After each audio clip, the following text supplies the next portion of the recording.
Welcome back to another Terps of the BeastCoast news. Man, we got a lot of shit to get into today. We're going to touch on some international shit. We're going to talk about Georgia, Florida. We're going to talk about Michigan. Of course, we'll talk about Massachusetts and New York. But let's address what's going on nationwide right now in the country. If you are underneath a rock and you don't know what's going on, Biden to pardon thousands of people with federal marijuana convictions and encourage states to do the same.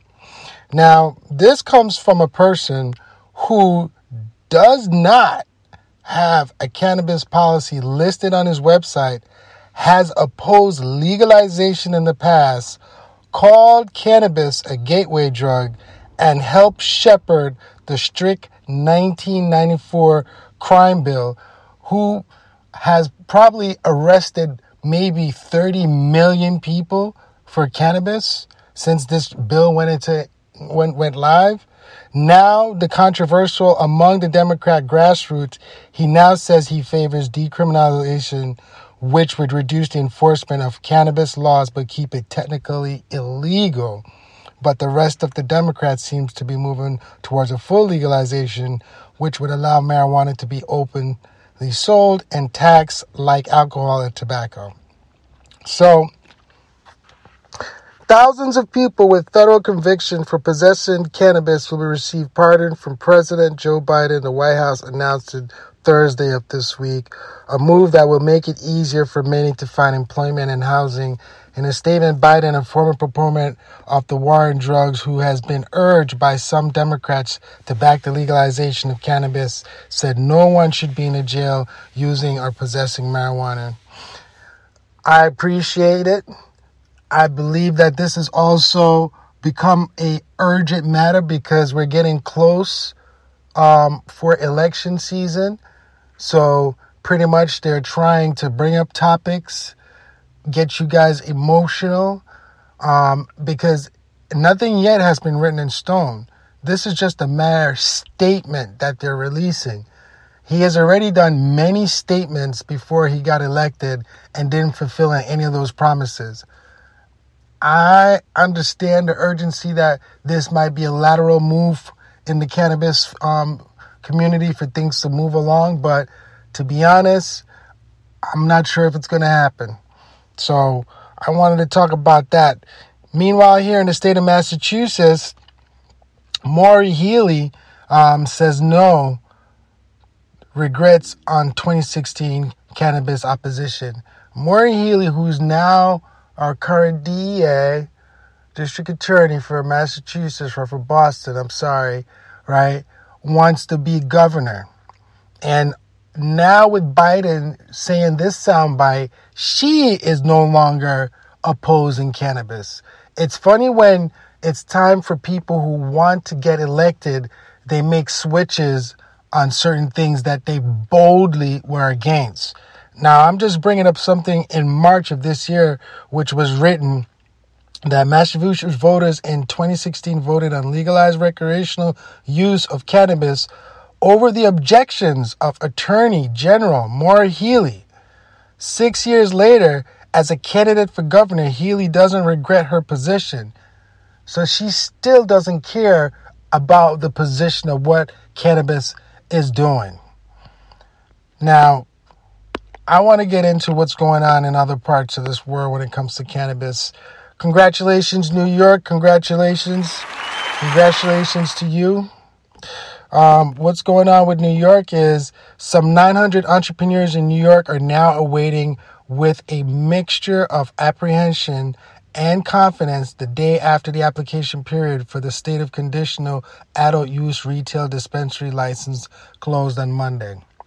New York official cannabis management has yet published the regulations for any of the state 9 general adult use cannabis license category. However, the state will issue up to 150 card license and recipients will open New York's first legal adult use dispensary.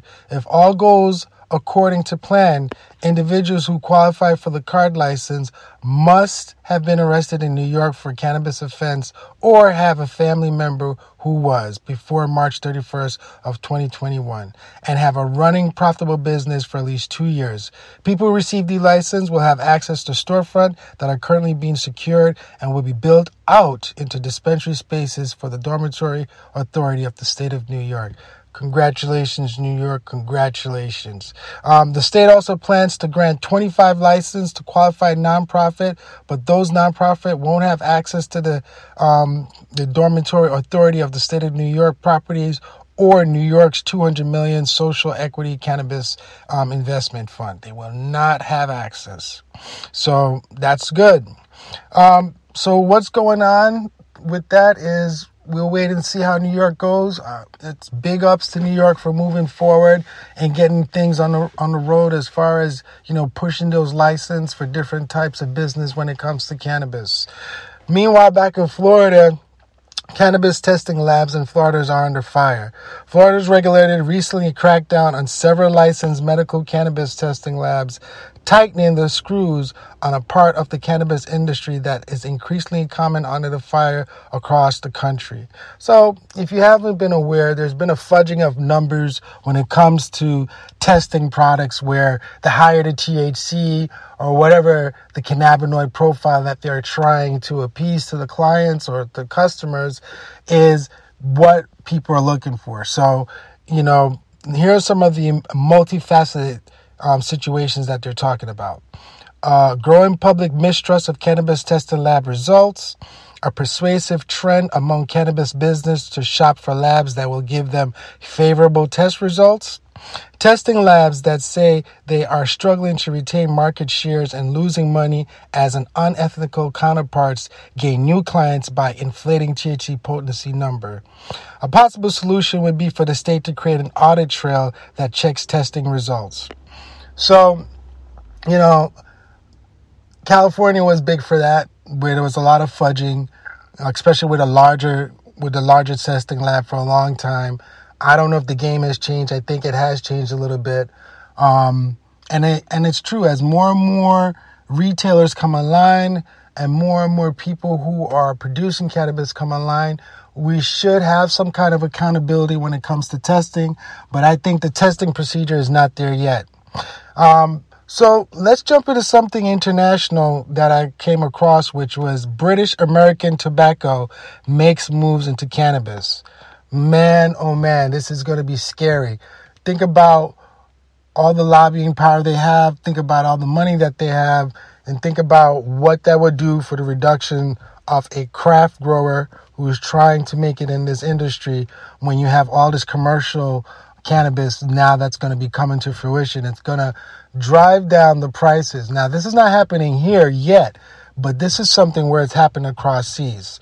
British American Tobacco, BAT, has taken a non-controlled minority stake in German cannabis company Sanity Group for an undisclosed sum.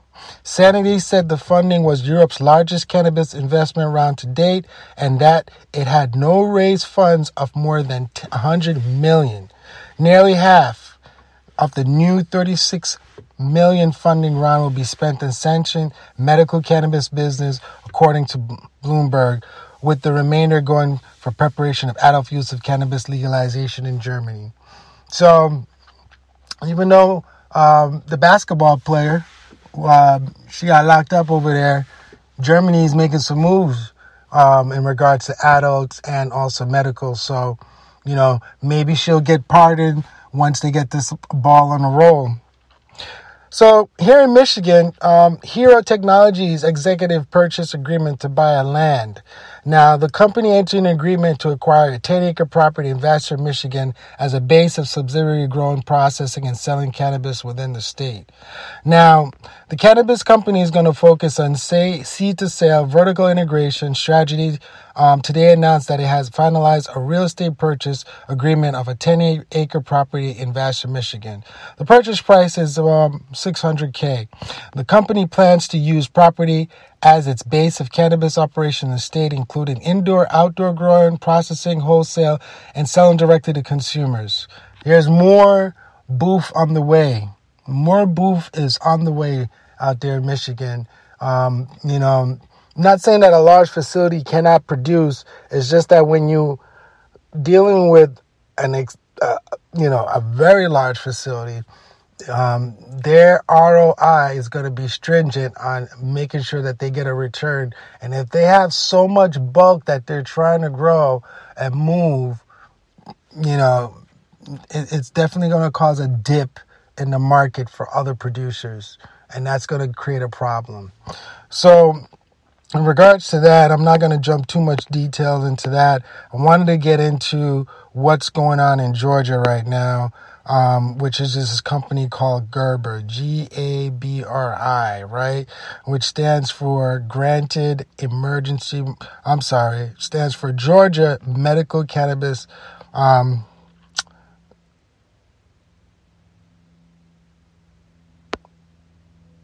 brain fart. Pardon me, people. I was looking at something else. So Gerber is Georgia's Bioscience Research. That's what Gerber stands for. So basically, what Gerber is composed of is 100% owned and operated by Georgia residents, made up of business leaders, agriculture leaders, veterans, patients. Gerber is fighting to be chosen to bring cannabis medicine to their fellow Georgians, and it's to put out Georgians first, right? What was going on here is pretty much they had lost the opportunity to get their Class 1 or Class 2 license, and now they're seeking exception from Georgia Medical Cannabis Commission to award them 2 Class 1 license, and they should show they can get into this industry. We'll keep an eye on that story. I wanted to talk about Connecticut. Connecticut Social Equity License application receives a do-over. Connecticut Social Equity Council member did not admit the error, but they are allowing 5 adult-use cannabis license applicants they previously rejected to resubmit their social equity application. So that's a good news, right? Possibly not. The reason why they got rejected is because there was a change. There was a change that basically, what they're claiming, that there was no discussion about requiring 65 ownership status of the social equity person. Now, you and I know that any business that's trying to help out anybody in the social equity, they really don't want the social equity to have that much weight. 65% of the business, that means they're left with less than 40, right? So look at that. And they have to figure out a way to figure out, okay, if I'm going to supply you, how is this going to work? So congratulations to a black woman overcoming many obstacles to get into the marijuana industry. I was just disgusted by the way the title went. They didn't even respect her enough to say her name. They just said, Black woman overcomes many obstacles to get into the marijuana industry. One of the few minorities-owned cannabis retail location in Massachusetts is in downtown Springfield, a city deeply impacted by the war on drugs. Equity and inclusion for minorities in illegal marijuana business was one of the goals of the laws that launched the cannabis industry in Massachusetts 5 years ago. But those good intentions have yet to pan out. Very few minority entrepreneurs have been able to raise the necessary capital and navigate the red tape required to enter the legal market in Massachusetts. A rare exception is Peyton Shuckbrick, the 29-year-old who is the CEO and founder of Six Bricks, a cannabis retail that opened for business on Main Street in downtown Springfield, Massachusetts a few weeks ago. She's the first black woman to own a marijuana business in the western Massachusetts and only the third in the state. So if you like what we discussed today, don't forget to like, share, comment. Don't forget to subscribe, set the notification. And thank you for tuning in to Terps of the BeastCoast.